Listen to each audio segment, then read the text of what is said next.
pag-usapan natin yung volume of a cone.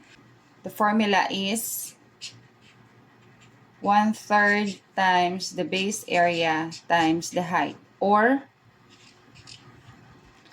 volume is equal to the base area times the height all over 3. Pareho lang yan. Okay, so ito na lang gamitin natin. Yung base ng ating cone is a circle. So recall natin yung area ng circle, that is pi r squared. So instead of b, ito na lang ang lagay natin directly. V is equal to yung base area, which is pi r squared times the height all over 3. Okay, and then ito yung given. The radius is 2 centimeters and the height is 4 centimeters. So substitute lang natin. So pi, r is 2 centimeters and then naka-square. And then the height is 4 centimeters. All over 3. Okay, yung pi natin, pwedeng 3.40 na lang. Ayan. Times yung 2 centimeters squared is 4 centimeters squared. I-distribute natin yung exponent. 2 squared is 4 and centimeter squared is centimeter squared. Times 4 centimeters. All over 3.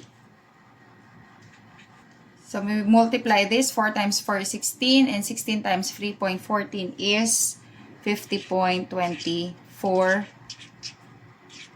cubic centimeters divided by, hindi pa tayo tapos, 3. And that would give us 16.75 cubic centimeters. Given ang volume, given ang radius, hanapin natin yung height. Pi r squared h all over 3. So, substitute na muna natin yung values. Pero pwede na kayo mag-derive kung sanay na kayo.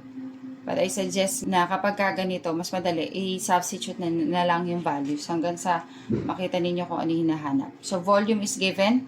So, 120 centimeters cubed is equal to pi is 3.14.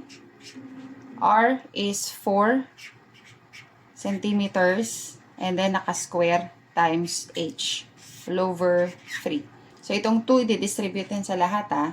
So, this is 120 centimeters cubed is equal to 3.14 times 4 squared is 16 and then centimeter squared is centimeter squared times h all over 3. Ito pwedeng i-multiply na dyan. So, 120 times 3 is 360 centimeters cubed is equal to, when we multiply this is 50.24. Then times h. So, divide natin both sides of the equation by 50.24. Singit ko yung centimeter squared, no? Di ko nasama. So, this is centimeter squared and this is also 50.24 centimeters squared.